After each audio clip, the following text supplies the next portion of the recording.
So dealing with tree roots, it can be a, just a real nightmare because you get so frustrated, but keep your smile and I promise you that you'll get through these.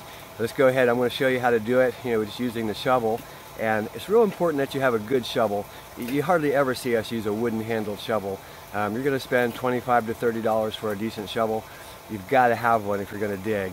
So let's take a look at what we do to get through these roots.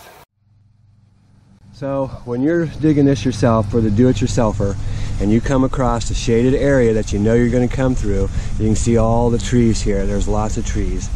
You're going to have roots, especially if it's all shade. They love it. And you can see this is a low spot. It runs uphill. Water floods back up underneath of that slab and underneath of that awning, and it's just ruining inside. So you've got to get a drain over here. Do it yourself. It's not hard. It's not easy, but it's not that hard. If you just believe you can do it, I promise you'll get through. You see all the matted roots here. This is hard to dig through. What I usually do is I cut the sides just like we're cutting sod, and then we'll come back and we'll take off 2 inches, and we come back, we take off another 2 inches. This will probably take from here to the sump basin, it's about 15 feet to get over to that basin right there. It'll probably take me about a half an hour. It's not going to take that long, but it's going to take a lot of energy to do. Okay, so as I said, we're going to cut it just like sod. Just come down about a shovel wide, and you come as far as you want to go. Then you come back, and you're just going to take it off.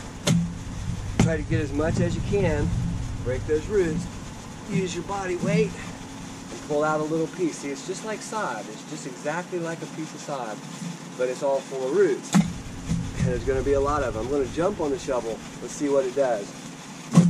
So it went down about 2 or 3 inches. We just got to break those roots out.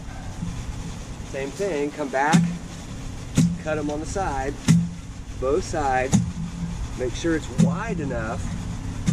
Make sure you're wide enough that you can get your shovel down in there, because you're going to end up doing it 2 or 3 times. But you can see I can pull out some soil. These roots are pretty much just on the top. We're going to keep on going. We've got about 15, 20 feet, and we'll be able to get a pipe down in here and a drain. And this area won't flood anymore. That's the object, right?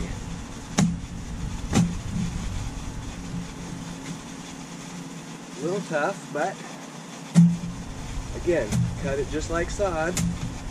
It does take a great deal of energy, but you can see I'm moving right along.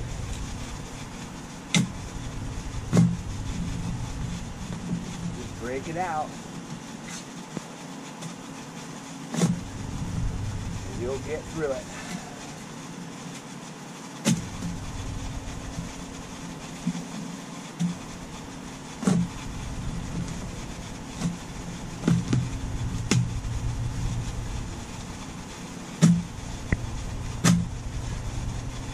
We only need to be a shovel deep, maybe a little deeper, so not bad.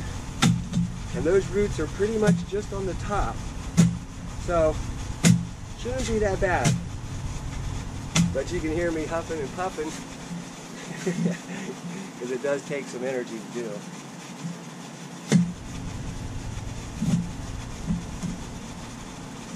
So we'll go ahead and keep on going. We'll go all the way over to the sump basin, and we got this. Okay, so you can take a look.